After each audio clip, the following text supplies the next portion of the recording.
We back for another episode. Yes, we back. Let me get this mic straight. Let me get this mic straight. Back for another episode. A Taste to Consider podcast. Yes, indeed. We are back for another episode. Let me officially introduce the show.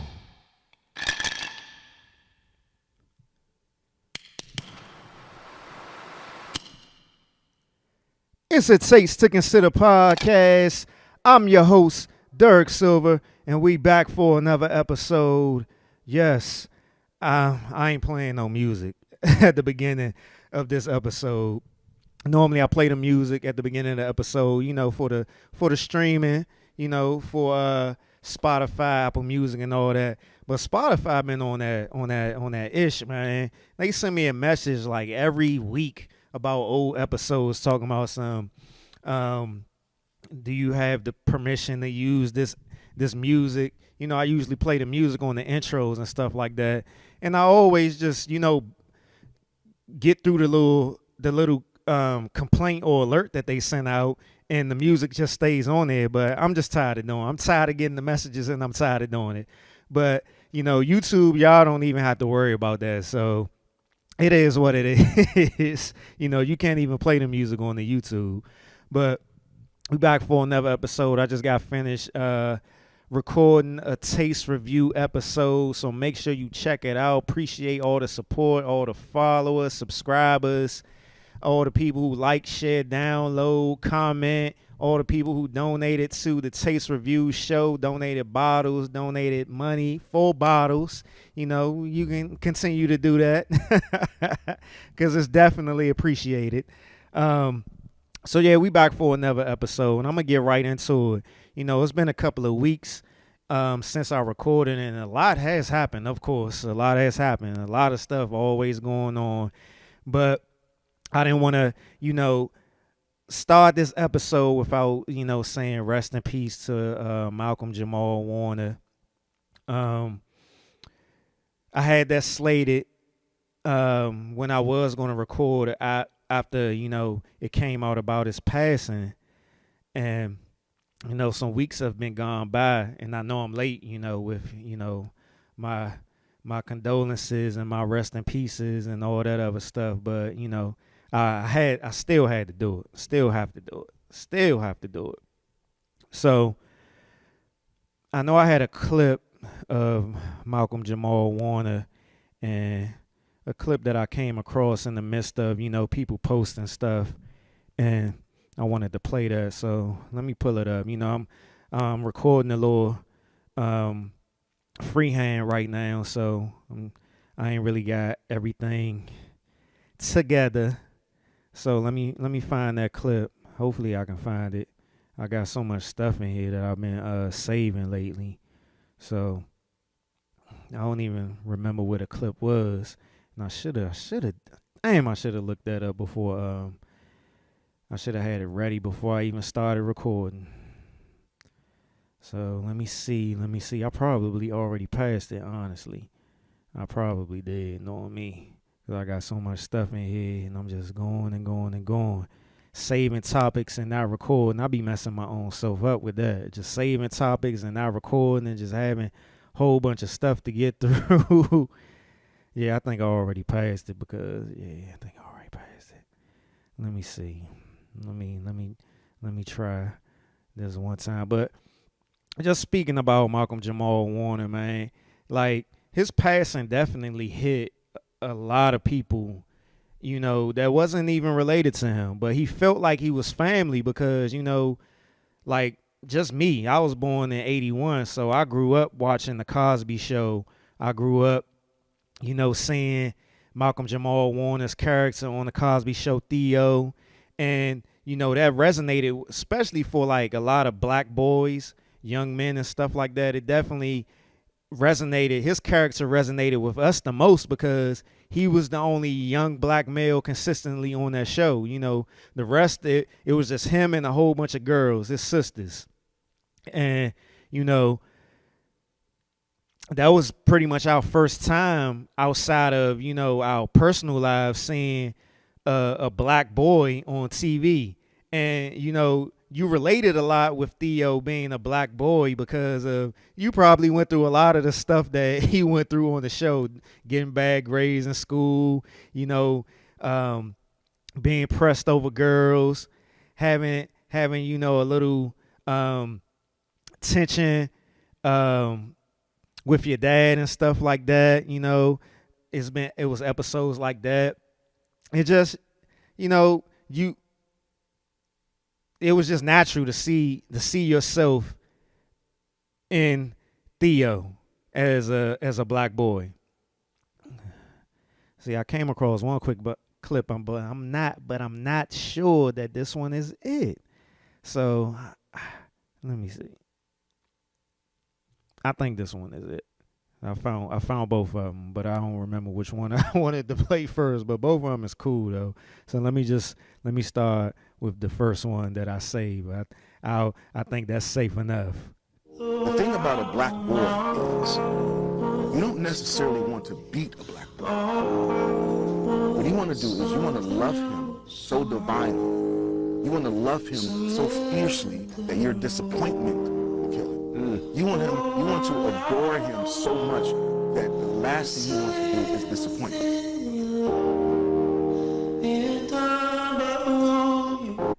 The thing about a black. Sorry about that. Technical difficulties. We still gonna blame it on Mercury retrograde. It's still in its shadow phase. But yeah, one of the things that I found out since Malcolm Jamal Warner passed was how much of an advocate he was for black boys and black men. I never knew that.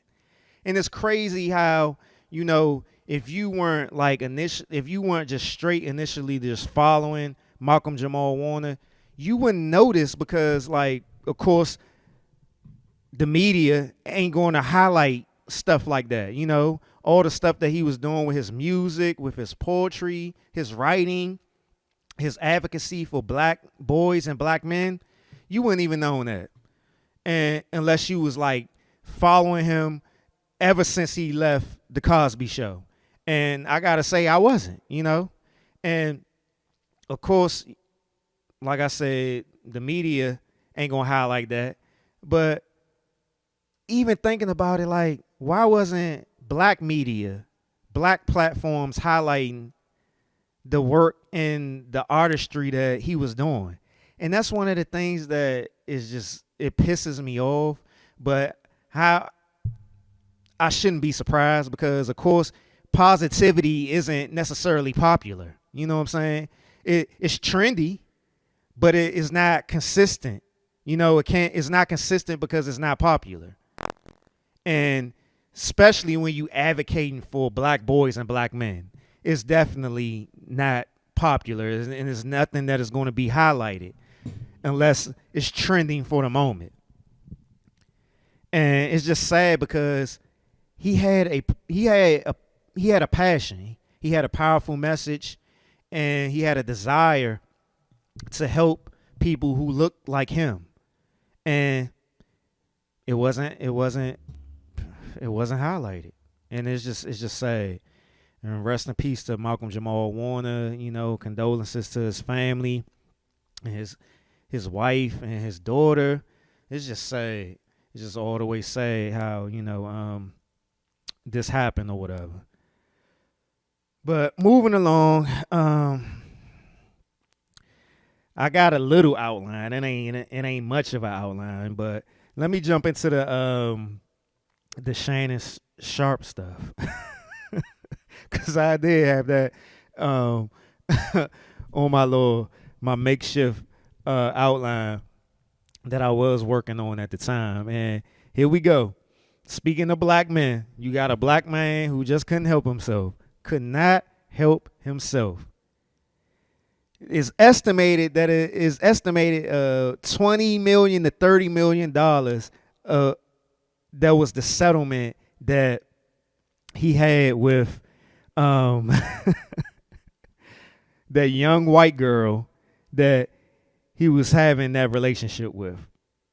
And it's just crazy because he gave generational wealth that he had that could have been gone, that could have went to his kids, to her. Now she got generational wealth that she can give to her family. The chick retired. She put out a post retiring from OnlyFans, from porn, from porning. I'm gonna make that word up. She retired from porning. She retired from porning off of this man's lust, his straight up lust. Now, what can you say about that? He lost out on a potential $100 million deal with ESPN. ESPN fired his ass like a couple of days after the settlement. Like, come on, man. Come on. All over. And I'm gonna be vain for a minute. Off of a mediocre white chick. Let's be real. Mediocre white chick.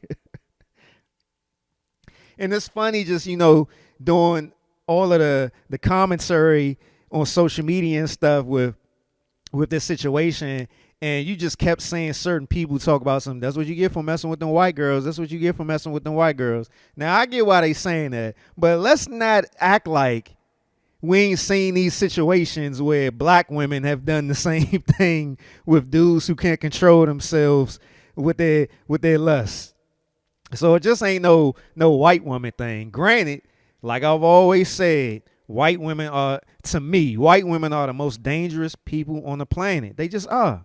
If you go throughout history and look, especially for a black man, white women are the most dangerous people on the planet.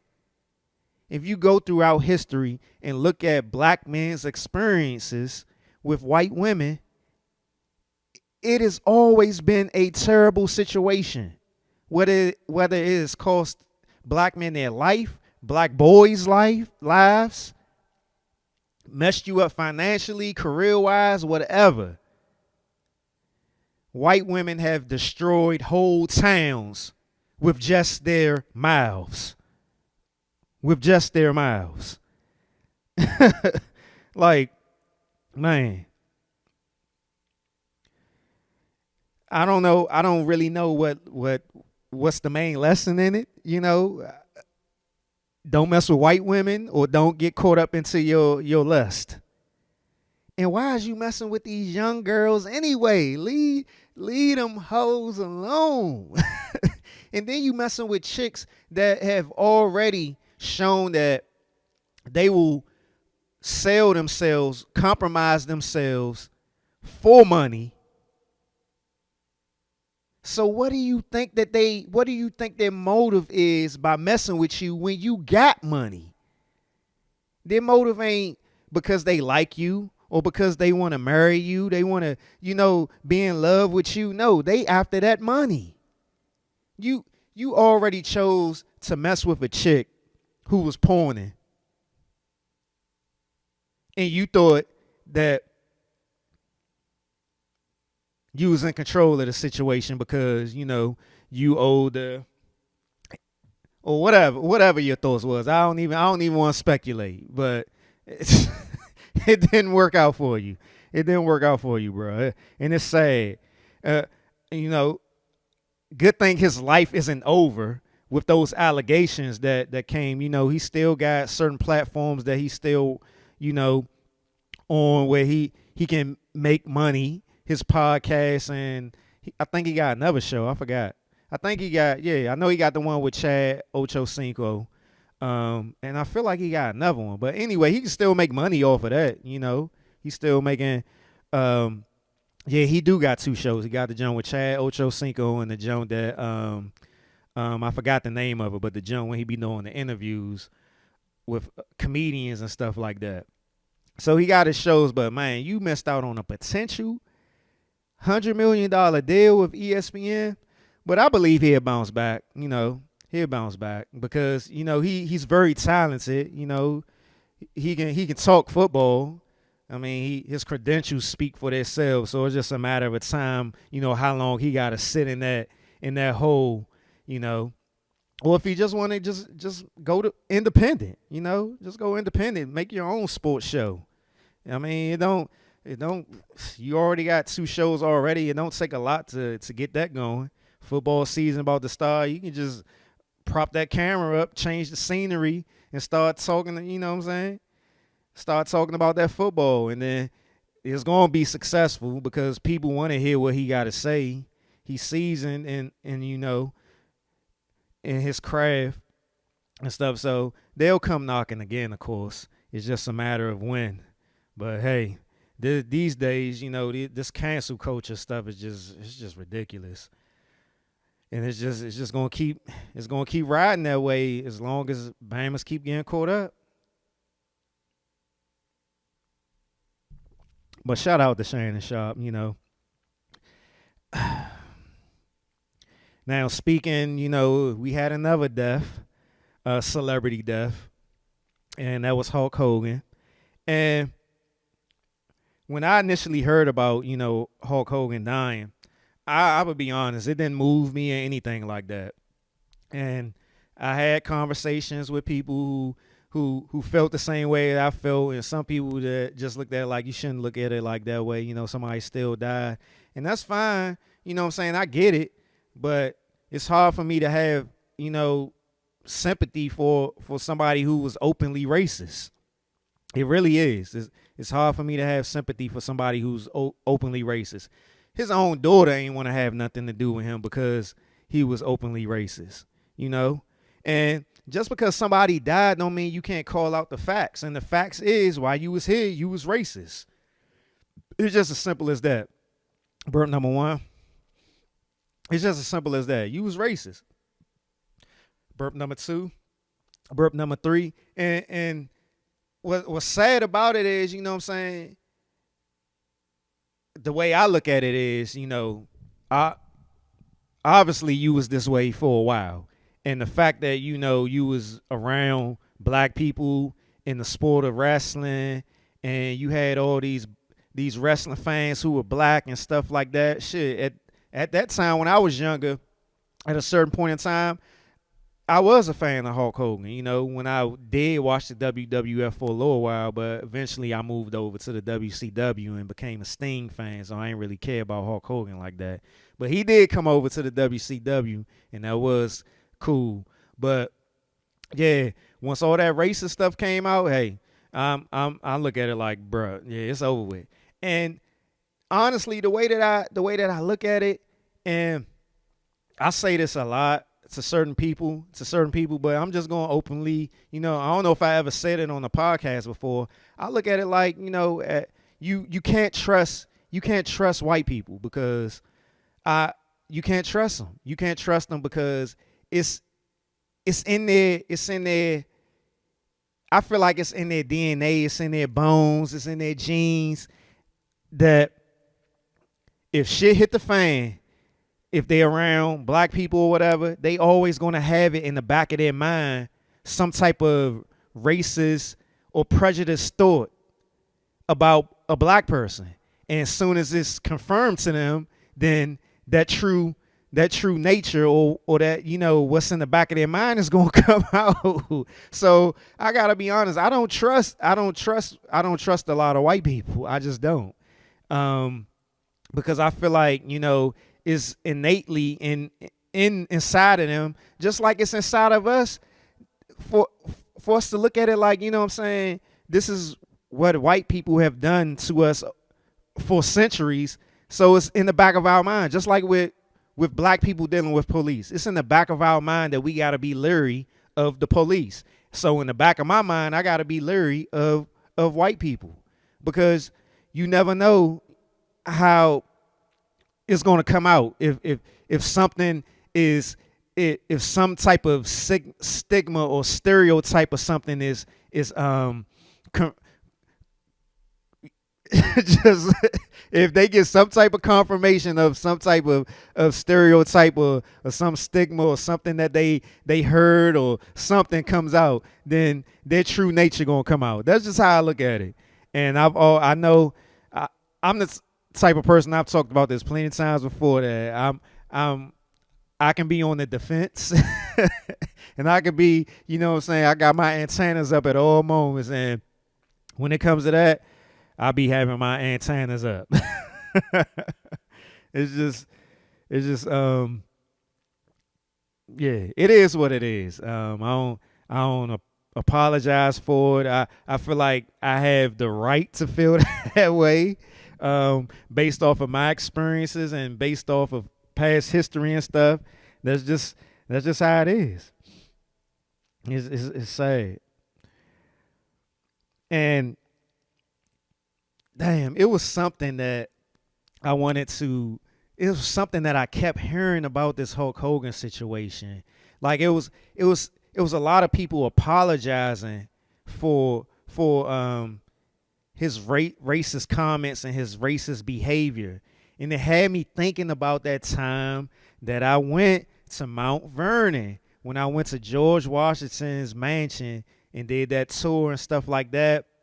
And part in one of the tours, they had a main tour and they had like separate tours, and one of the separate ones was a slave tour where they gave you the tour of where the slaves were buried and stuff like that, and they talked about George Washington and his relationship with his slaves and the slave quarters and stuff like that. And I remember the white lady who was giving the tour. She was trying to be an apologist for George Washington. She was sitting there saying, "Yeah, even though the times called, there was slavery during the times, George Washington didn't really want to have slaves, but he had them because that's just what the times were." And I'm sitting here, I'm standing there, and I'm like, man, get out my damn face with that bullshit that you speaking, and you telling all these white people and telling all these white people that, and they probably believe in it and shit. And I'm sitting here in the back of the group with the with the face like, nigga, come on with that bullshit. Like, I can't stand that apologist shit. No. George Washington had slaves because George Washington was a racist. George Washington was a racist, and George Washington was on some foul shit. It's just as simple as that. Ain't no he did it because at times, as powerful as George Washington supposedly was, he didn't need to have slaves. He could have changed it all. Whatever. I ain't trying to hear that that bullshit. But yeah. All right, where I'm at. I had a clip I wanted to play. I'm gonna just move on to this portion since I'm already on the celebrity stuff and the cancel culture stuff. All right, Ari Lennox. She came out with some bullshit herself, and this is sad. But she does this from time to time, and it's sad because I enjoy her music. And I'm just like, she makes more headlines with this controversial stuff that she be doing as opposed to what she could be doing with her music. But let me find the clip, because it was an actual clip where she was talking about the show Martin. And let me see. I got so much stuff in here. Let me see if I can find it.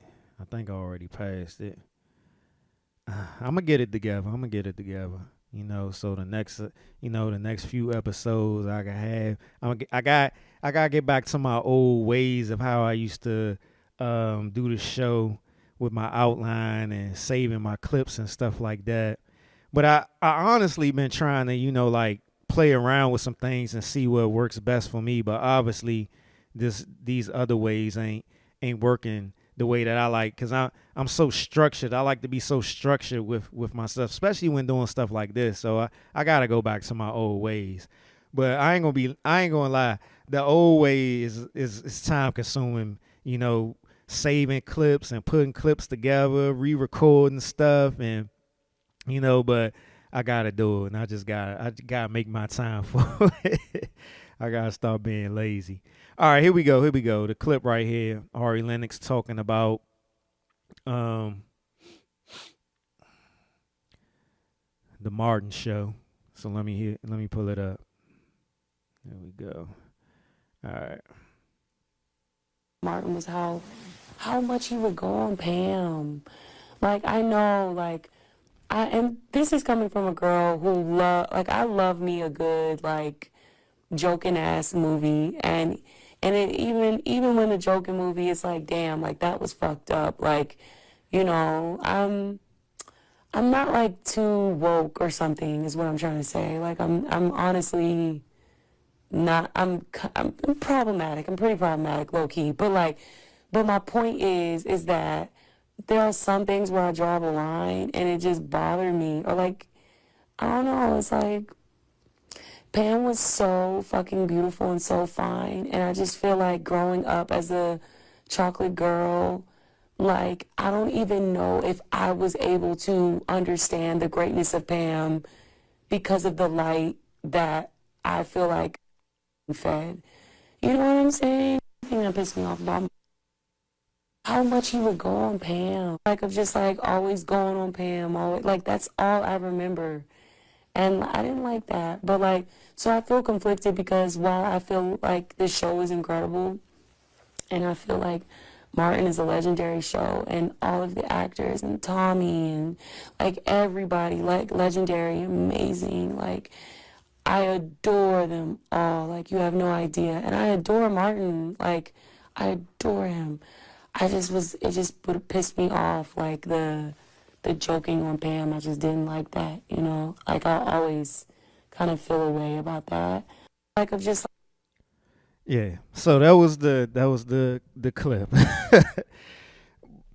But in the midst of all of this is where I'm gonna start. Tachina Arnold came out, who played Pam. She came out and said that that it wasn't that deep. She basically came out. I don't know I don't have the exact quote, but she basically came out and was like, it didn't bother her or anything like that. It wasn't that deep. It was just a show. She didn't look at it like it was colorism or anything, because it became this big ass think piece on social media, particularly Twitter. Man, I swear, man, people was writing all types of think pieces, man. Here go one in particular that I saved. It said, just because Tachina Arnold didn't feel harmed by the show's blatant colorism doesn't mean other dark-skinned women cannot. It's also unfair to even compare because it catapulted her career, so she's more protective of that art because it's literally a classic sitcom. For one, that didn't catapult her career, man. Tachina Arnold, man, was acting and performing way before Martin even came into existence. And just going back to the Ari Lennox thing is, Ari Lennox, like I said, she's had some controversial things or some situations that popped up that have been more focused than her music has been more focused on. And Ari Lennox she even said it herself, she's problematic. But just from this issue and certain other issues that she's had on social media, Ari Lennox is very insecure. Ari Lennox is very insecure, whatever that may be, what those insecurities are, how those insecurities came about, I don't know. But it's obvious she has insecurities. You don't have to be a licensed therapist or a doctor or anything to see that she has insecurities. She has insecurities. And she obviously internalized this situation with Martin, because out of all the things that you can come up with, you came up with Martin. And you came up with the Pam situation. Like, this was classic comedy when it came to the Martin show, with Martin and Pam going back and forth. Like, we've seen this even before the Martin show. We've seen this on Sanford and Son with Red Fox and Esther. We've seen it on Um, um, uh, I'm just. We seen it on Good Times with James and Walona. We seen it with George Jefferson and Florence. That wasn't one of the shows that was particularly my favorite, but Good Times and Sanford and Son were. So we seen this before, you know what I'm saying? That was part of comedies, sitcoms. That was part of sitcoms. That was their formula to have that tension between two characters. So it's not like this is something that was just, blatant, where we going to attack her because she's the dark skinned one, or we going to attack her because she's quote unquote the ugly one. And Pam Tachina Arnold ain't even ugly. She's attractive. She was attractive on Martin. So it's like, what the hell is the deal?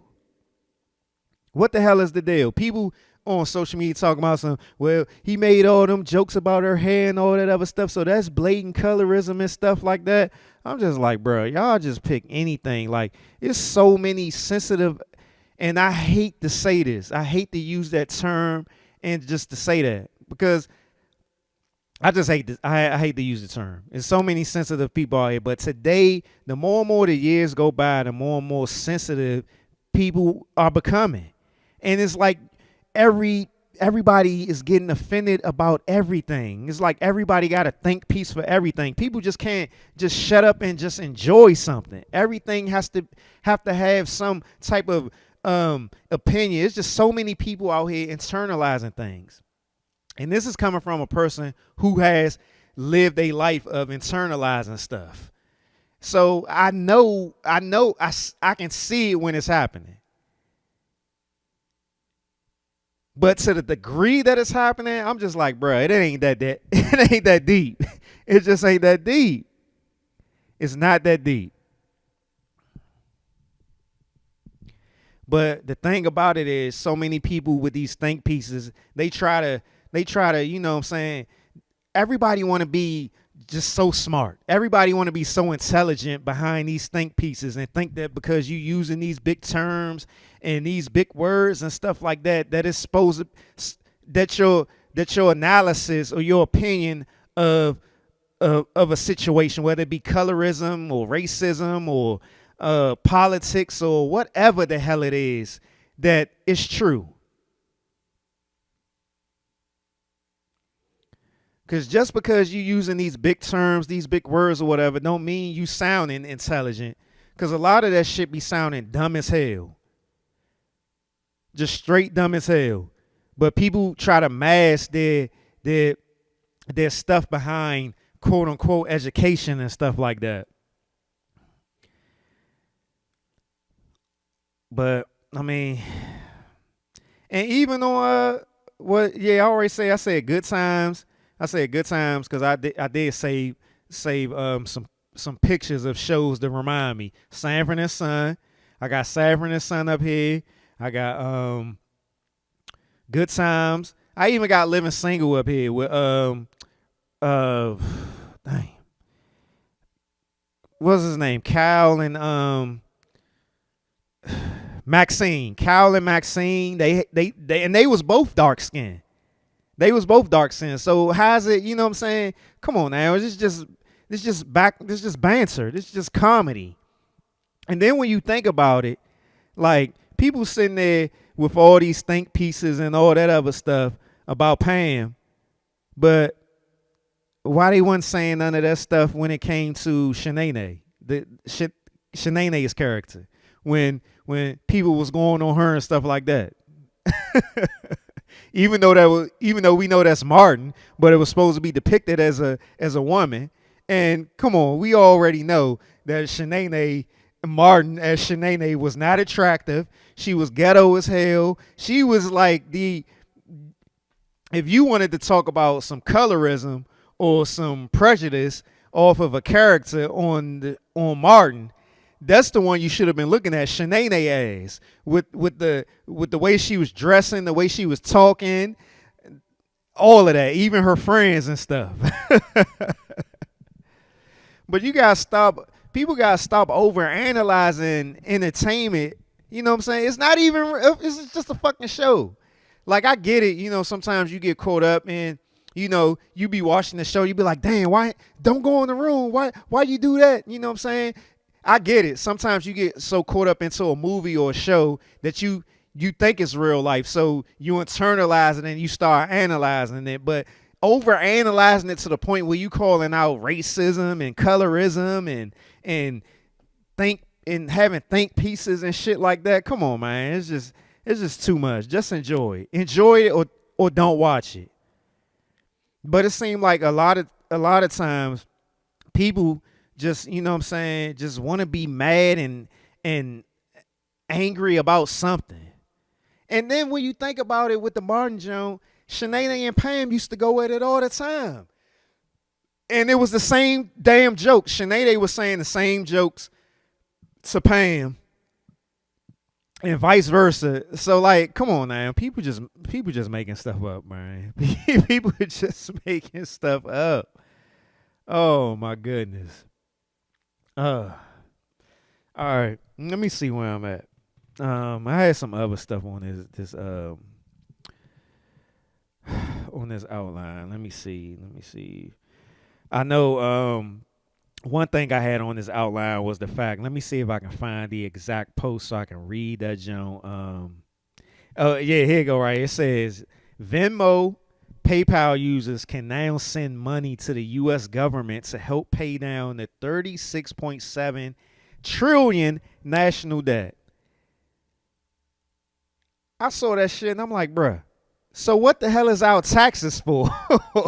What the hell is our taxes for? And you asking people to donate money to the national debt. And I know for sure that there was definitely people donating money on their Venmo and their PayPal to the U.S. government. I know it was. Because there's so many blind people that just don't see nothing wrong with the government, whatever side they root for, whether it's Democrats or Republicans, because that's all it be a lot of times. Majority of people just be out here just rooting for whatever team they on, the Democrats or the Republicans. They don't even be paying attention to the real politics or what's going on in the country. They just know who they rooting for, or who they used to rooting for, or who their mama told them to root for, their daddy told them to root for. It ain't no critical thinking to it. It's just who they rooting for. Man, damn, man, we are so lost, man. We are so lost, man. We just easily influenced. We just some followers. It's just crazy. All right. Here goes something else that got to do with it. Loosely got to do with the government now. Loosely. Y'all boy Elon Musk. Now this post was a couple of weeks ago. And it says Elon Musk is now officially worth $405.6 billion, projected to become the world's first trillionaire by 2027. Shit, his ass need to be donating since he was a part of the Doge agency and trying to fix the spending in the U.S. government and stuff. Nigga, donate some of that damn money you got to the fucking deficit. So when you think about it, this is a post that I came across that I thought was interesting. It says 1 million seconds is 12 days. 1 billion seconds is 32 years, and 1 trillion seconds is almost 32,000 years. If you still believe time is money, you're mistaken. This kind of money is about extraction and exploitation. And that was so perfect. It's so perfect that I'm going to save it so I can always have it to talk about it. It says 1 million seconds is 12 days. 1 billion seconds is 32 years, and 1 trillion seconds is almost 32,000 years. If you still believe time is money, you're mistaken. This kind of money is about extraction and exploitation. And when you think about it, just based off of that, you know, when they talk about that time is money stuff, they drill that stuff in the heads of the working class, middle class, upper middle class. So we think that, you know what I'm saying, we always gotta be hustling. We always gotta be hustling. But when you think about all the rich people out here, majority of the rich people out here are exploiting something, or they are committing crimes in some type of way. They doing some type of shady stuff to get to where they were, and to continue to pass that down to their family. You know what I'm saying? So it ain't no thing of time is money. You know, there always going to be some people who are going to get through the cracks and, you know, are really self-made, and they have riches, or they get to a point where they can acquire wealth. But when you think about the people who really are rich and wealthy, or rich or wealthy, they have done it in a very exploitive way. And it's just crazy to think that somebody is actually going to be a trillionaire when there are people out here starving. There are people out here with no homes. You got people out here struggling to pay their bills, to buy food now with all this inflation and stuff like that. And you got this goofy ass dude with all this money. It's just crazy. It's crazy, man. Oh my goodness. It's crazy.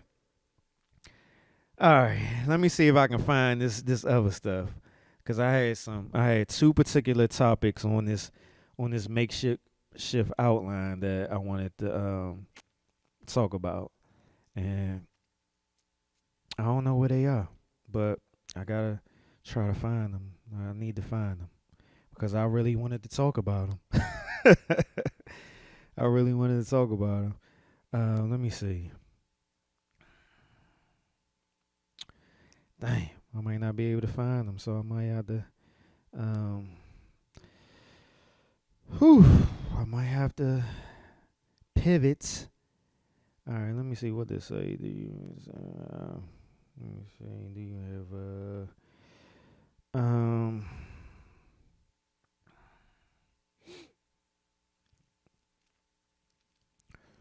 let me see if I can find it. Just bear with me. Just bear with me for a second. Okay. Let me see. Here you go. Right here we go. All right. Oh no, that's not it. Dang. My bad. Okay, here we go. I found it. Here's y'all boy Stephen A. Smith, and he was talking about the Epstein files, and I thought this was interesting. Here we go.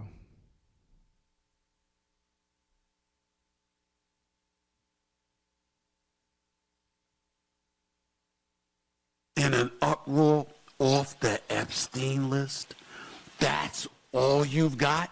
It's really, really surprising that this matters. Of course, I think there's a list, but I don't know. I suspect, but I have no knowledge, nor do I care. It's Friday night.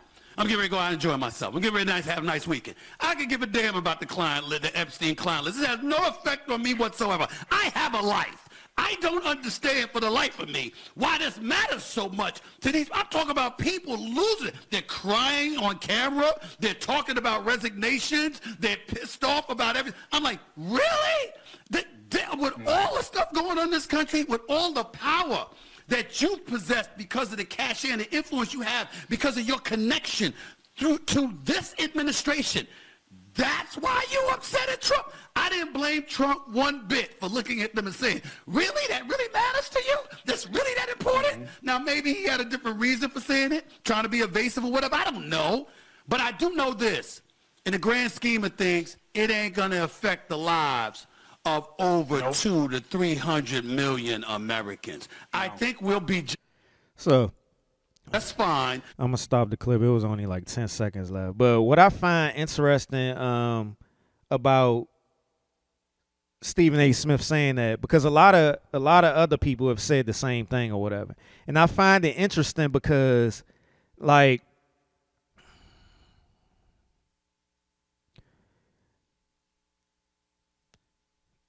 what I've noticed with this country or whatever, and just in other situations in the world, that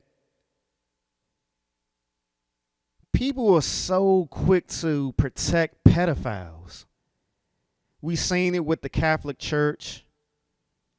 We see it with this Epstein stuff, because they trying to say that they came out and was talking about like there wasn't nothing on the Epstein list, the files, and all that other stuff.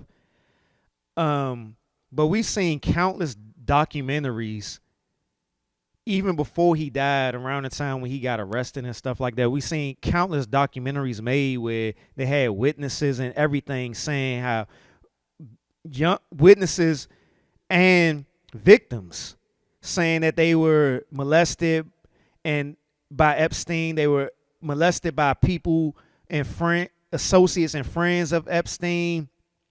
You got Ghislaine Maxwell. She's in jail, still in jail right now.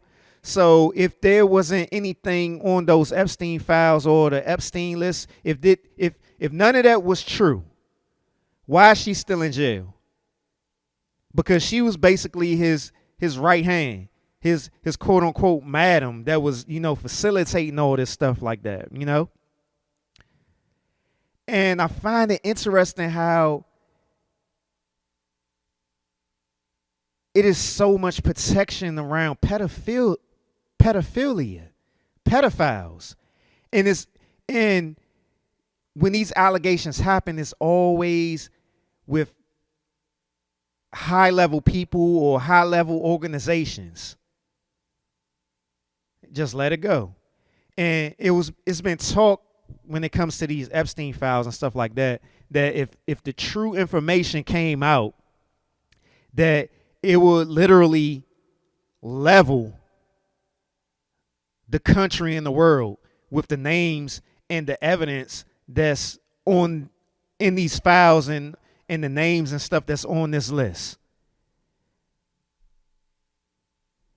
But I just find it real odd that, you know what I'm saying,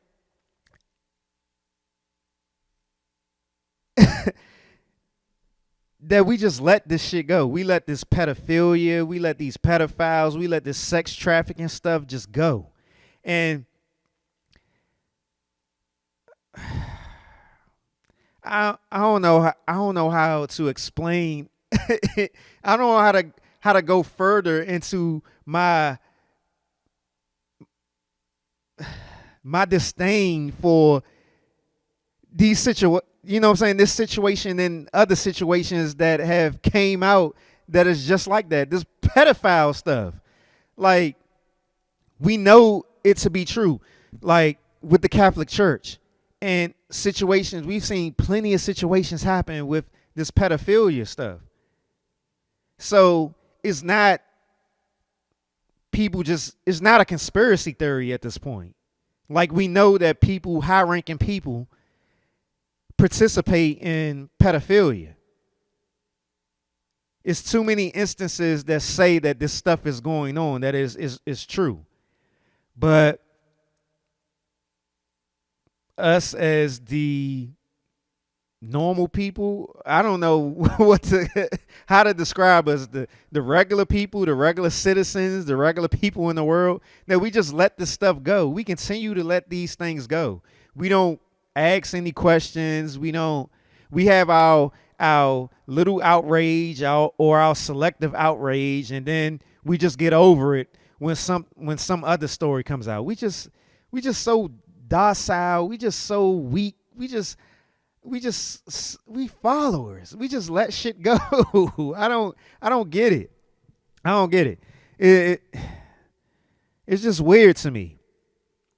And then just thinking about all the stuff that's going on right now in DC, in my area right now, with Trump, taking over the policing in the nation's capital, DC. And although I don't live in DC, I went to school in DC at one time, elementary school. I spent a lot of time in DC. I partied in DC. I worked in DC. So I got family in DC. I know DC very well. I don't live in it, but I know DC very well. And over the past few years, like this whole situation is kind of weird. I'm not a Trump supporter. I'm not a Trump fan, nothing like that. So I need to say that first before I start getting into this. But what I find interesting is that so many people are acting like there ain't been violence in DC. Over the past few years, I made it a point to stay out of DC. I don't go into DC like how I used to because of how much violence has been going on in DC. And just because I'm black don't mean I'm supposed to be cool with it. I'm not cool with the violence. I don't want my car broken into. I don't want to be carjacked. I don't want to be robbed, just like any other person. And I find it weird that there's a lot of black people out here in the area now seen on social media and stuff like that. And even people that don't even live in the area that don't really know what's going on, looking at it like this is a problem what Trump is doing. I don't necessarily see. I'm on both sides. I see a problem and I don't see a problem. Is there violence in DC? Hell yeah. There's unnecessary violence in DC, and it has gotten out of hand. I think the mayor of DC, Muriel Bowser, has not put an emphasis on it. Since she's been the mayor, she's been more focused on business. She's been more focused on, bringing the Washington Commanders back to DC. She's been more focused on bringing businesses and,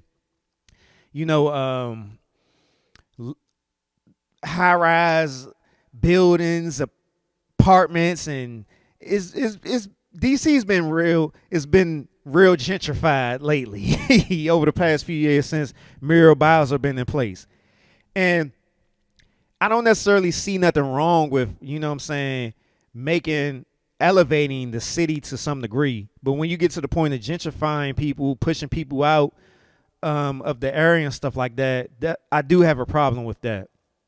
And I also have a problem with you not taking care of the residents that are already in the city, as opposed to just focusing on bringing outside people into the city.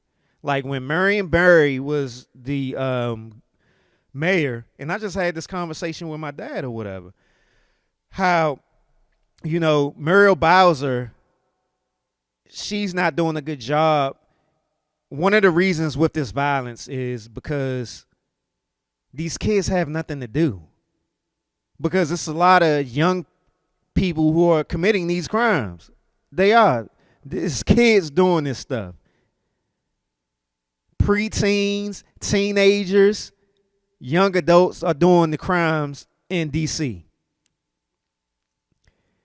And when Marion Barry was the mayor, he made sure he had programs for kids. If you ask a lot of people my age or older, even when he wasn't the mayor, when he was just a council member of one of the wards, after being the mayor for a while, he was still helping a lot of young people out, making sure they had summer jobs, making sure they had programs to be involved in, places to go, so they didn't get caught up into this stuff. And granted, it wasn't going to be perfect, because it definitely wasn't perfect. But there was still, you still going to have your bad apples, but there was still places for a lot of the kids who wanted to, do something different. They had outlets to do that. And Muriel Bowser isn't doing that. She just isn't. She's more focused on business acquisitions. She's focused on, money and bringing outside people in and stuff like that. Because it's funny, because like with all this stuff going on in DC right now, with all these other federal agencies being involved in the policing of DC, you see people protesting. And it's funny because all the videos I've seen of people protesting have been white people. And I'm pretty sure a lot of those white people aren't even from DC. They aren't. And the reason that they protesting is just because they don't like Trump. That's just what it is. And that just goes back to what I was talking about with people being more focused on what team they rooting for, what side they rooting for, as opposed to it actually being something about politics or civil rights or whatever. But a lot of these people are just on some fake shit, some disingenuous shit, and just out there protesting because they don't like Trump. And I've seen a lot of people say, well, we don't need all this policing and stuff like that, because when you look at the statistics, you know, the crime has gone down. I ain't trying to hear shit about no statistics, because I'm a fan of The Wire, and The Wire has taught me that those statistics don't mean shit. They fudge them numbers with crime statistics just like they fudge them numbers with education statistics, just like they do it with all fucking statistics. You can manipulate that shit so it can look a certain way. And when it comes down to it, just because it's down don't mean that it's still not overwhelming crime in that area. Because I've seen both sides of it. I've seen people posting on social media that are natives to the DC area, the DMV area, that say they glad that it's happening, because now they can freely, you know what I'm saying, do what they want to do, walk around and feel safe and stuff like that. Black people been saying this, you know what I'm saying? It ain't white people. It's black people saying this that actually live in DC. But then I have seen other people, but I just feel like a lot of people that are outraged about this situation are only outraged because it's Trump. Granted, yes, these situations, black people are going to be racially profiled. But let's be real. The people who are doing the crime in the area are the black people. So yeah, I get it. I get, because, you know what I'm saying, what you see is majority of these young kids out here committing the crimes and stuff like that. So say if I'm walking around DC right now, in some of these areas that all these agencies are patrolling or whatever, I'm probably going to get looked at a certain way. I'm probably going to get stopped or something like that because I fit the profile. And I know that is wrong. Racially profiling is wrong. I know that. I know that. But I have to also be honest with myself that when they start doing stuff like this, it's because it has gone too far. I knew this was going to happen for the simple fact that you had so many situations in DC where I kept getting alerts on my Ring camera talking about, and even news and stuff, where Congress staffers and stuff were being robbed. And even congressmen, it was congressmen that was being, so it was just going to go, it was just going to be a matter of time before this happened. Just a matter of time before this happened. I knew this was going to happen. I knew it was going to happen because these young dudes out here just don't care. They out here just doing whatever. And there's some elements to it. And you know what I'm saying? We can have that conversation on why they so desperate, why they doing what they, it could be because they just bad parenting, or they starving. They, you know what I'm saying? It's elements to it, it's layers to it. I get that. That could be a whole nother episode, and I'm not gonna go into it. But all I'm saying is we shouldn't be surprised about what's going on, especially people who live in the area and pay attention to what's going on in the area. This was bound to happen. Am I happy about it? Not really. You know what I'm saying? I feel like Muriel Bowser should have been doing more, to the point where it didn't get to this level, but she didn't because she was more focused on the money. And I mean, at this point, it just is what it is, man. I mean, all I gotta say is, you know what I'm saying, for the people who live in the area, who's gonna be visiting the area and stuff like that, if you black, just be careful, and just be careful. Just simple as that. Be careful, because it really was bound to happen. And is not a good look on neither side.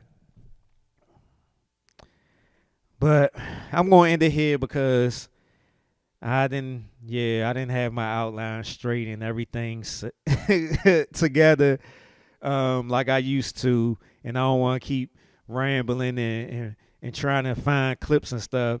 I need to go back to my old way of doing the outline and stuff like that. So you get a nice little quick episode, you know, nothing long. So make sure you check out the taste review if you haven't already. If you haven't been keeping up with the episodes, it's like 30 some episodes, and nice little, if you into whiskeys and drinking, and even if you know somebody who's into it, make sure you share, like, subscribe, all that good stuff. Shout out to all the new subscribers. Shout out to all the listeners, followers, all that good stuff. I'll be back next week. I'm going to make it a point to get my outlines and stuff together like I used to, because I was on point. Now that I'm thinking about it, I'm like, yeah, I used to have my outlines and my clips and stuff ready and on point. I used to just go right down the line, no searching or nothing. But yeah, this has been a Taste to Consider podcast.